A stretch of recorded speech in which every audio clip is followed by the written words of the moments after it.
2 Nefi, capitolul 16. Isaia îl vede pe Domnul. Păcatele lui Isaia sunt iertate.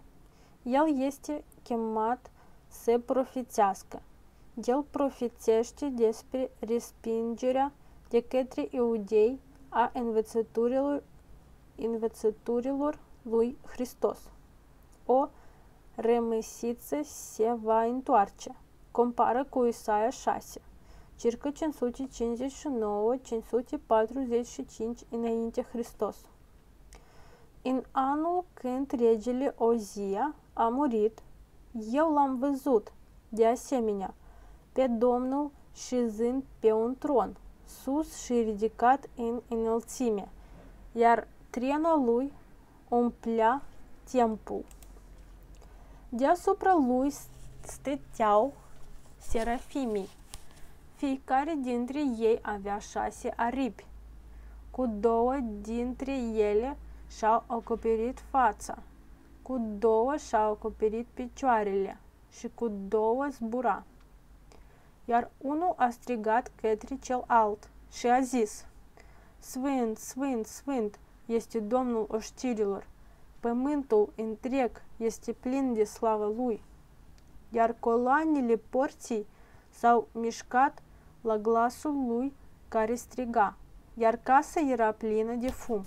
Atunci am spus: vai de mine, căci eu sunt pierdut, pentru că sunt un om cu buze necurate, să trăiesc în mijlocul unui popor cu buzele necurate, căci ochii mei l-au văzut pe rege, pe Domnul oștirilor.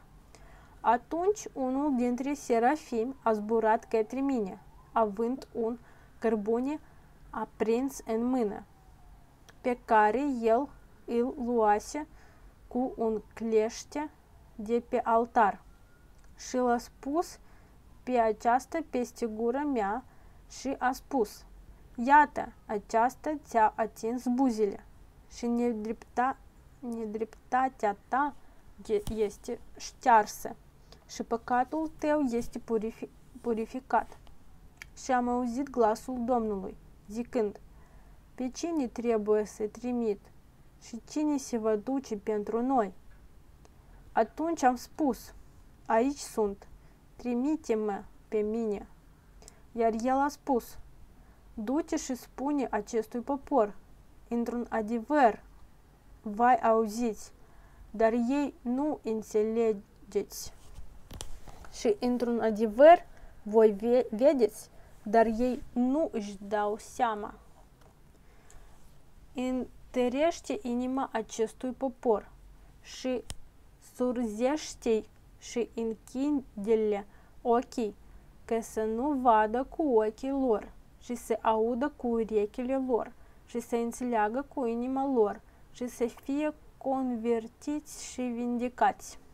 Apoi am spus: Doamne, cât timp? Și el a spus: până când orașele vor fi golite de locuitori și casele vor fi fără bărbat și țara va fi pustie cu totul.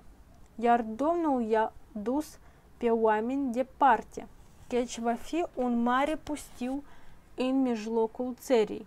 Dar totuși va fi o zecime și ei se vor întoarce și vor fi nimiciți ca un tei și ca un stejar, a căror substanță este în ei, când își leapă de frunzele. Tot astfel, seminția sfântă va fi substanța lor.